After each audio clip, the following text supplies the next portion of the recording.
This month on The Card Life, presented by Loupe. It's a matter of pride for a lot of Native people. Somebody needs to tell their story, and that's my attempt to do so. What better source of statistics than cards? It just is a much more exciting way for students. Oh my! I told sick. you he was in here, dude. You did. That is a sick That one, is too. so sick.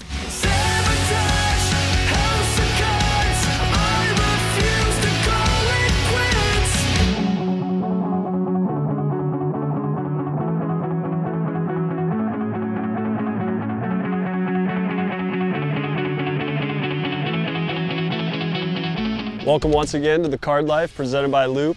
I'm your host, Matt Strahm, and this month's episode will be all about the state of Oklahoma. My love for Oklahoma probably stemmed back to watching Adrian Peterson as a running back there at Oklahoma. And then also furthermore, when I was about 13, 14, reading about Roger Maris and how he actually had a football scholarship to go to Oklahoma.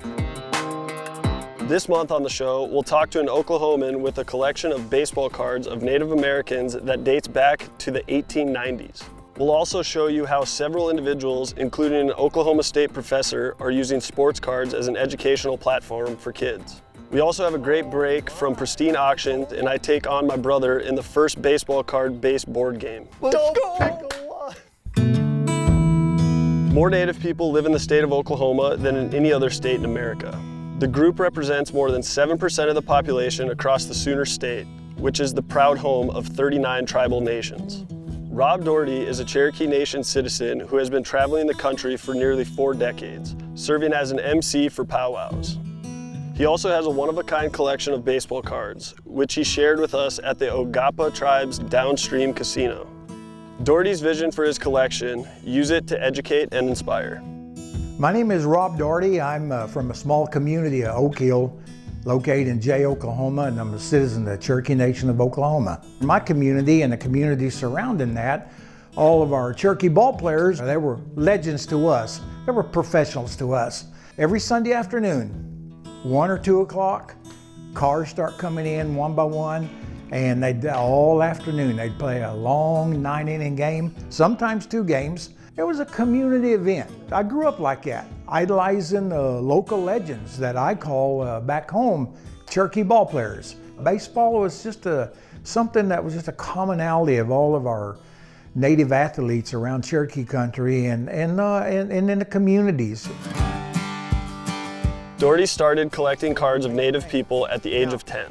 His main focus, the first 28 professional Native players, 18 of which were born and raised in Oklahoma. These are close to where I'm from. The Johnson brothers, there were 2 brothers from Pryor, Oklahoma. They're Cherokee citizens, played at different times. And what's crazy is after they left baseball, both of them, lifetime batting average, they both had a .296 batting average. Brothers. Probably 99% of these gentlemen right here on the table, they existed and I didn't know about them until I started doing research. Native baseball players that played Major League Baseball from 1897 to 1946. These 28 right here are the ones that are verified as Native, enrolled Native in various nations. And this gentleman here named Moses Yellowhorse, full-blood Pawnee from Pawnee, Oklahoma, played 19, 20, 21, and 22 with Pittsburgh Pirates. Well, he could have been mayor of Pittsburgh if he wanted to. He was a name that people around Pittsburgh absolutely went crazy over him, plus he was a good pitcher. One of the primary reasons I do this because I want everybody, just not Native people, I want everyone to know that Jackie Robinson, Mr. Jackie Robinson, was not the first man to break the color barrier. He may have been the first African American, and Lord knows what he went through from the people in the stands. But prior to Jackie Robinson, there were 28 Native baseball players that played Major League Baseball. Somebody needs to tell their story, and that's my attempt to do so. John Tortoise Myers, he was from the Cahuilla tribe in California around Riverside, catcher. Christy Matheson would not throw unless he caught. I've gone to baseball card shops, flea markets, ads in the paper, and of course, eBay, and just about any place I was able to obtain these cards. I have a silk card of Albert Bender from the White Earth Chippewa Reservation in Minnesota. He's the only native in the Baseball Hall of Fame in Cooperstown, New York. The 1909, but it's made out of silk. And it's frayed at the top, you can see it. And of course, the very first native in Major League Baseball, Louis Alexis of the Penobscot tribe up in Maine. And I've got 5 cards of his. And there's one that I can't get, and I'm gonna find it yet, but there's 6 cards. And a lot of times I do this in an effort for our younger athletes who are still in high school. We're talking about role models. We're talking about, did you know that there were 28 Native Americans, some from your tribe, and if they're Cherokee, I can say there were 6 from your tribe that played Major League Baseball before Mr. Jackie Robinson. And all of them had heard of Jackie Robinson because of all the notoriety, and rightfully so. And he should receive all that notoriety. That was monumental for baseball and for African Americans. And it's a matter of pride for a lot of Native people to learn that the very first person in Major League Baseball was a person of color, and that was a Native American. Native Americans, and specifically the Cherokee Nation, continue to have an impact on Major League Baseball today. Adrian Hauser, Ryan Helsley, Dylan Bundy, and John Gray are all Cherokee Nation citizens, marking the most Cherokee in Major League Baseball since the 1930s. Up next, a look at how sports cards are being used as a tool for learning. Why bother with empty shelves at retail stores, waiting 3 days for a break to fill, or driving across town to find out your hobby shop closed at 4 when you always have a card show in your pocket? With Loupe, you can instantly buy cards, packs, boxes, or into auctions with the click of a button, and do it all while chatting with some of the best personalities and the best community in the hobby. Download the Loupe app now on iOS or Android. Loupe, a card show in your pocket. Loupe is proud to be the presenting sponsor of The Card Life.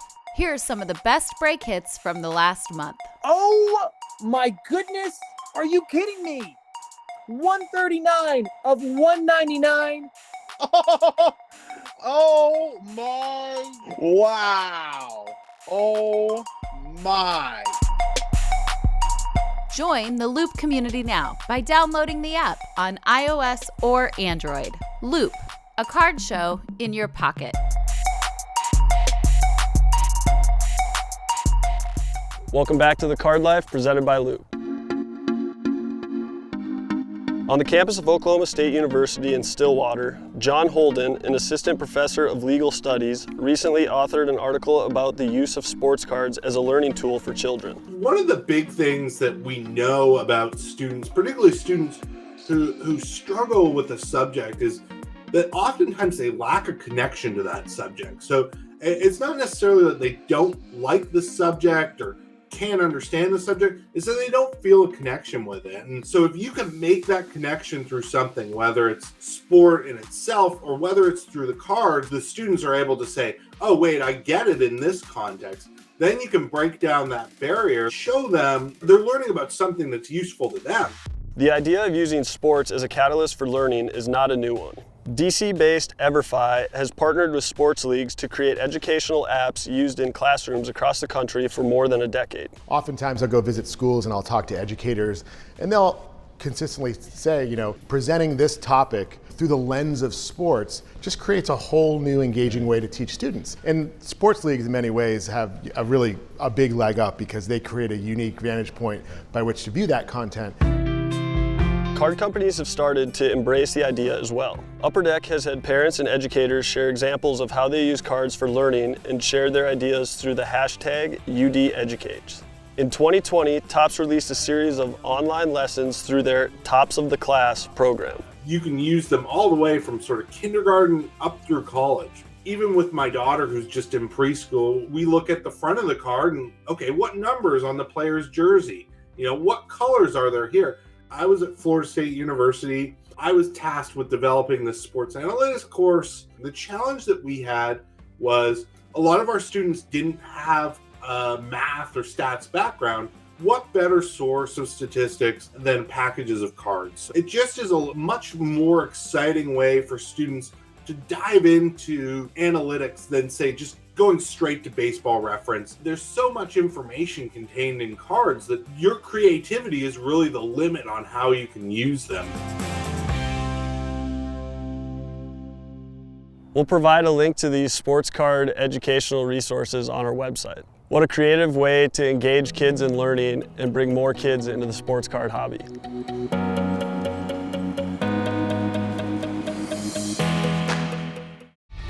PristineAuction.com. It's baseball stuff, it's basketball, it's wrestling, it's Marvel stuff. Tatis, Patrick Mahomes, Wayne Gretzky, LeBron James, autographed Adidas jersey, Mookie Betts, Muhammad Ali. Personal favorite thing on the site are the 10-minute auctions. You can bid on the item for only 10 minutes. Highest bidder wins.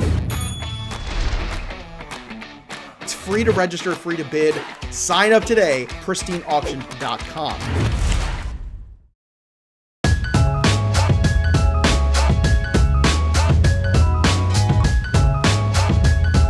Sport board games date just as far back as sports cards. From the McLaughlin brothers' game of baseball in 1886 through Topps Match Attacks, sports fans have always wanted the ability to simulate games from the kitchen table. The first game believed to use actual sports cards as part of the gameplay is Championship Baseball, released by Milton Bradley in 1984.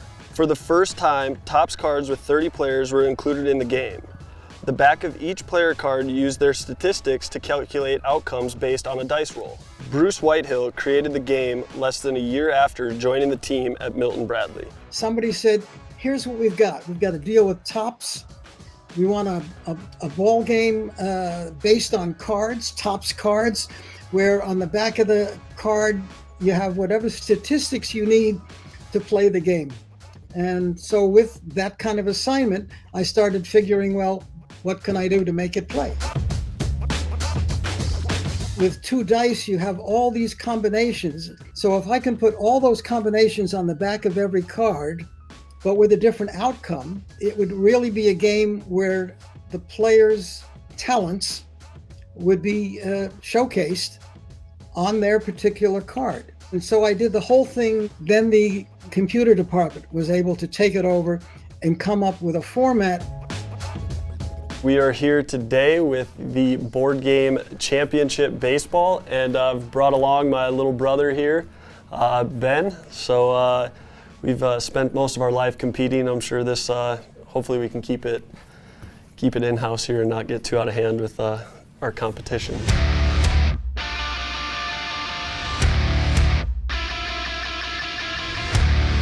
Apparently, pitchers are kind of like my PC here, they're kind of irrelevant. We got our lineup here, and we'll take Rob and Yount, put them on home plate, and we're gonna roll these 2 dice, and whatever the dice tell us, we'll read our outcome. So 1 and 6, we go over here. We have a fly to left field. Since it starts with fly, we're gonna go over here. Ben's gonna pick 1, 2, or 3 for his fielder. He's going 2, so now I pick one of these random cards, and as long as it's not a 2, it's a home run. If it's a 2, you robbed me. It's a home run. 1-1 to start the game. I don't need luck, especially when I'm playing you. Run, Ricky, run. 5 and a 6. Texas League single. It literally says Texas League single. Homer! Now 2 for 2 with 4 RBIs. What a day for this guy. Single. Home run. 2-run shot. So we got a 3-5 ball game in the third. Let's go! Cal Ripken Jr. Down 2. No. Ringer. That's a homer. It's like softball rules, doesn't even have to run, just go back to the bench. Go ahead. You just picked them up and flipped them down, each one? Maybe. 2, home run. That's exactly what you did, isn't it?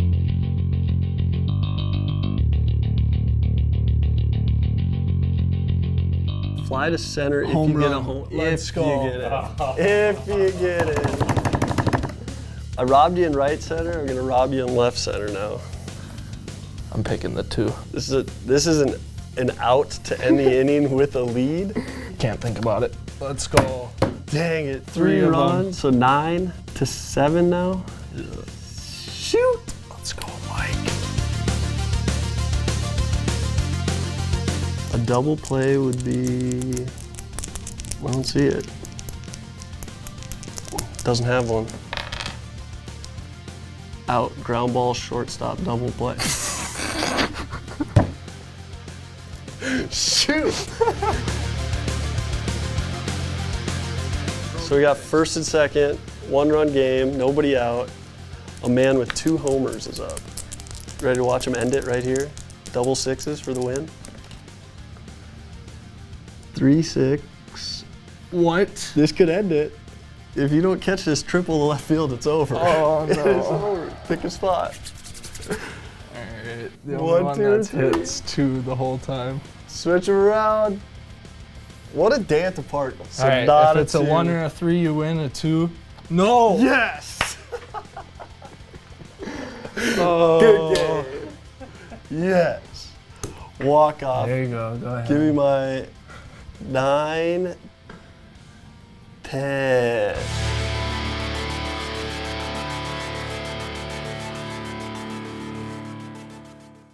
Why bother with empty shelves at retail stores, waiting 3 days for a break to fill, or driving across town to find out your hobby shop closed at 4 when you always have a card show in your pocket? With Loupe, you can instantly buy cards, packs, boxes, or into auctions with the click of a button, and do it all while chatting with some of the best personalities and the best community in the hobby. Download the Loupe app now on iOS or Android. Loupe, a card show in your pocket. Tired of paying 10%, 15%, or more to sell your cards, comics, and digital collectibles? How does 1% sound? Too good to be true? Well, not anymore. MySlabs.com is the web's premier user-driven marketplace for buying and selling slabbed cards, sealed wax, and now, slabbed comics and digital collectibles. So the next time you're forced to pay 10% or more to sell something from your collection, head over to MySlabs.com and join the 1% revolution.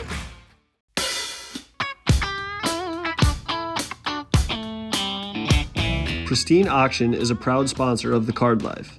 Head over to pristineauction.com where over 10,000 sports card auctions end every week. Oklahoma is home to some of the best college towns in America. So what better product to break at Pristine Auction than Collegiate National Treasures? We're at Pristine Auction today, doing a little break with Jared here, and we got some National Treasure Collegiate Multisport from 2015. You do the honors and Me? you start us off Let's here. do it. It's like a wood crack when it opens. You gotta listen for it. Ooh, there it is. I like that. I don't know why. There we go, see? Oh, the gem card right away. Gem, we got a diamond out of Ernie 20. Davis. Look at that, Ernie Davis. Those are super cool. Dang. It's a legit diamond. Look at that. That thing. is sick. Legit diamond in there. Oh, there you go. Hey! See? So that's a big hit. I like that. This That's has my got dad's these little favorite player random right there. autographs in here too, really. Yeah, that was my dad's favorite player growing up. Ozzie Smith auto out of 99. That's a good one. There you go. There's a pretty big hit. See, that's a little surprise. Karl Anthony Towns. Oh, wow. Basically That is rookie. a huge hit. Yeah, rookie auto out of 99. Dang, that That's is pretty sick. sick. So that's a pretty good first box already. That is really sick. All right, so every box has a. Hey, I know this booklet. guy. Yeah. He's got his own podcast too. There you go, Ian. Yeah. That is sick. That's young Ian right there. Yeah. Devin Smith to 99. Oh my! I told you he was in here, You dude. did. That is a sick That one is too. so sick. Walker Bueller. Is that out of 10? To 10. That is sick. A little Rookie patch auto out of 10. Walker Bueller. That is gnarly. That's on card auto too. That is very nice. Dude, this is a good Oh box my! Stephon Diggs to 25. Look at that patch. That patch is sick. Oh my goodness. I can get used to this. Oh yeah, this is. When people ask me what I do for a living, I tell them I play with baseball cards. My kids definitely think this is what I do. I just love sit it. and open cards all day long. That's awesome. There's another gem. There it Not bad, is. Derrick Rose. No. And that one's a different. Is that a that's out of sapphire? 15, something like that. You know your gems? I Let's mean, see. Ruby. That's a Ruby, okay. Yeah. Gordon Beckham. Actually, he was with the Padres for a little bit. Yeah, so funny card story about him. Yeah? He's on the box of Mike Trout's rookie card. Well, Beckham's on the box, but Trout's first Bowman card's in there. And Gotcha. Beckham found out I collected cards, and then he was like, I have some with my box on it or whatever. And I was like, do you know what box that is? And he's like, I'll just give you one. I was like, no, you will not. That's Mike Trout's first card. I was like, you'll give that to your kids. Like, I don't want it. So he had the sealed boxes because he was on the front. Come to find out, he had 11 of them.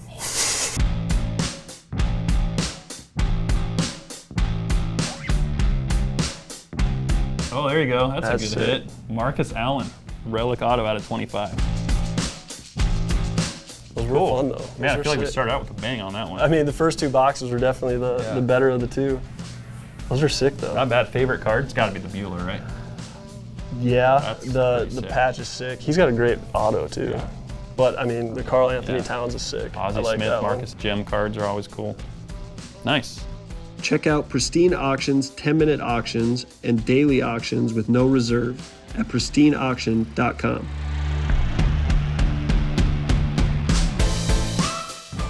Oh my goodness, that is a Tom Brady autograph. Oh my, 1/1 diamond LaMelo Ball rookie. That's a hit. Wow, that's a big card, guys. Oh, quarterback Joey Burrow. Yes, please, out of the first box. Oh, sick. Mike Trout, on-card autograph, 9.5, autograph grade 10.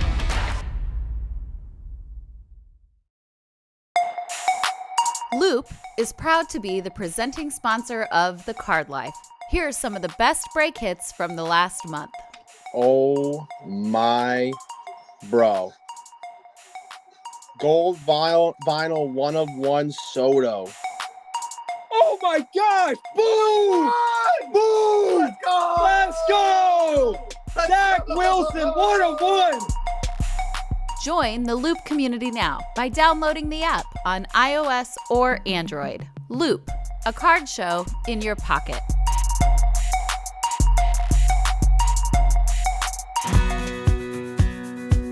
Adam Thomas, owner of S&S Sports Cards. So the previous owner had passed away in August 1998. Steve, who's my business partner, was a customer of the store. I was also a customer of the store. We used to have auctions in this store. They've been doing it since the early 90s. They had a weekly auction that I would go to and Steve would go to. Steve bought the store and then a few weeks later I started working here, and then we kind of merged into a partnership later. So we got two stores in the same shopping center. Kind of weird.